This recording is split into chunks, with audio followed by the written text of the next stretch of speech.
to lokacin zafi ana son yara a ringa ba su ruwa da yawa.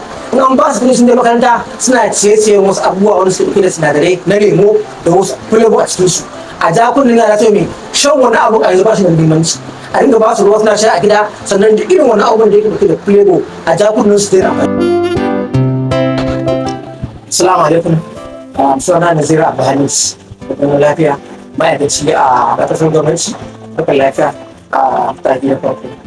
Akwai cututtuka da yawa da suke faruwa lokacin zafi, wanda lokacin zafi akan samu wannan cututtukan ba a yara ba har a manya. Ba za mu ɗauko indirin gaba ɗaya. Kamar yadda bayani a wasu farko kamar ciwon koda. Koda tana buƙatar ruwa sosai lokacin zafi. To ƙarancin wannan ruwan yakan sa koda ta samu matsala, shine da kamar kisa da hydration. A dan bayan wannan kuma sai kamar fata. Za a ga lokacin zafi fata mutum takan samu matsala, har ka samu ciwon kuraje a jikin mutum. Wannan ciwon na kuraje ba wai rikwanin cuta bane ba, a'a yanayi ne na zafi. Akwai abin da ka sha condition disease da kuma infection disease. Akwai condition wanda mai za a ga wanda ya shiga rana sai da jikinsa yana ƙaiƙayi, yana samun wani allergic reaction din. Wani kuma za a ga yana fama da haɓo, lokacin zafi akan samu shi ma haɓo, dan jini na zuba hancin mutum ya da masa hawa da kuma. Sannan bayan wannan ita shi kansa circulation a jikin mutum, a ce yadda jini yake zaga a jikin mutum lokacin zafi shi ma inda mutum ba amfani da ruwa ana samun ƙarancin wannan kuma jikin mutum yana yin saboda me ruwa yana da muhimmanci sosai a jikin mutum. Za ga da mutum ya samu amai da gudawa an kawo shi asibiti, nan da za a samu shi ne za a samu shi ruwa. Kun ba sa wani ba a cikin minti ɗaya biyu zai iya su mai rasa rayuwarsa saboda me sai ka da hydration. Sannan a bangaren yara kamar lokacin zafi abubuwan sun fi damun su. Duk wanda yake da yaro in lokacin zafi sai ya haƙuri da shi, saboda yaro bai san zafi ba, babu ruwansa da nefa babu nefa mai ba kai da kuɗi kawai shi ne zafi. So idan har yaro da ba zafi a jikinsa to zai kwana yana kuka ne. Idan kuma yaro zai kwana yana kuka kuma akwai matsala. Na biyu yakan taɓa jikin yaro fatarsa. Za ga yaro yana kuraje, ko ya kuraje a wuya, ko ya kuraje a nan wajen sa haɗa ta masa kamar ƙila a wata hausar da mutum ya ɗaɗi yana ja da wani abu. To rashin zafi shi ma yakan kawo wannan.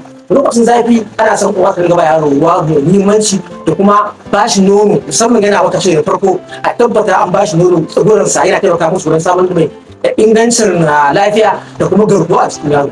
Bayan wannan lokacin zafi akan samu cututtuka kamar ƙyanda, wanda a yanzu aka ce ƙyanda ɗaya irin wannan. So ƙyanda jama'a tana kawo ya fita komai illa ma a jikin yaro, saboda ƙyanda takan kawo kurumta, takan kawo makanta, takan kawo fata mutum sai kawo mutum ya samu duniya. Alhamdulillah a duk inda ka je a faɗin Najeriya akwai asibitoci manya da ƙanana wanda ake ba da allurar rigakafi kyauta. Inda ka zai kyauta ne. In yaro ya kai wata 9 za a kashi asibiti, za a musu wannan allurar ciwon ƙyanda. Bayan ya kai wata 15 za a dawo da shi da lura biyu ce ma, ana yin yeast 1 ana yin yeast 2. Wannan ana yin ta idan yaro ya kai wata 9. Da yaro ya kai 9 months za a kashi asibiti, za a mushi allurar rigakafin ƙyanda. In ya kai wata 15 nan ma za a da shi a ƙara masa mai a ƙara mishi wannan allurar ta mai ta ƙyanda, saboda mai in ka ɗauki kamar ciwo gaba ɗaya in ka ware kamar polio duk sauran ciwon ba kamar ƙyanda ba. Yaro kan ƙyanda ya samu makanta, yaro kan ƙyanda ya samu kurimta, yaro kan ƙyanda ya samu mai ƙwaƙwalwarsa ta taɓu yana taɓa ƙwaƙwalwar yaro. Yaro kan samu wanda ya samu kamar pneumonia saboda ta taɓa ƙwaƙwalwarsa, kuma ga yaro ya yi ƙyanda gaba ɗaya mai kamar an sa ruwa an sa shi sai ta samu kula. To lokacin zafi ana son yara a ringa ba su ruwa da yawa.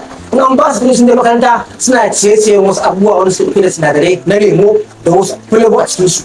A ja kunnen yara sai mai shan wani abu a yanzu ba shi da muhimmanci.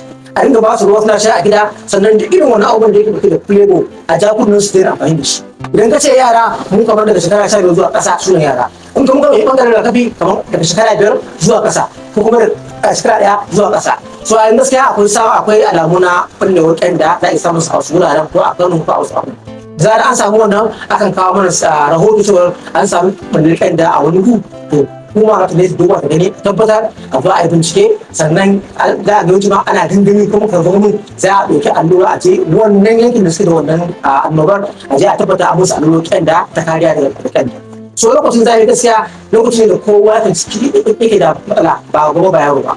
Yaro shi bai san babu ba, amma shi ba ta san me in yi amfani da wannan akwai illa. Yaro ba wani an ba shi kuɗi zuwa sai abu zaki a kan shi, amma kai ka san me an ce maka ka sha ruwa duk bayan minti da za ka sha ruwa zai taimaka maka da samun lafiya a jikinka, bangaren fata, bangaren koda, bangaren ruwa a cikin da yake circulation. Ruwa a jikin mutum shine rayuwa. In ka duba in za a sa maka jini a ta hanya ake sawa inda ruwa yake ba a cewa wannan hanya a inda za a kula jini tafi nan za a sa maka ruwa wanda zai zagayar cinta da inda yake akwai ake buƙatar ruwan nan za a same shi wani mutum ne gudawa wani mutum ne amai ko mutum ne kone za a ga me ko mutum ne suma ko haihuwa ko me ana sa ruwa shi ma ruwan kala kala ne akwai wanda za a ga me da mutum ya samu karancin wannan ruwan za a samu ruwan saboda me da ya samu lokuta babu ruwa a jikinsa ko koda ko jikinsa ko wani abu da kuma su mai ita zuciya tana mai tana juya jini a cikin mutum idan aka samu karancin ruwa ko jini in ta buga ya wuce wani kima in ta buga kuma shi kenan sa'a da kuma sa'a da kuma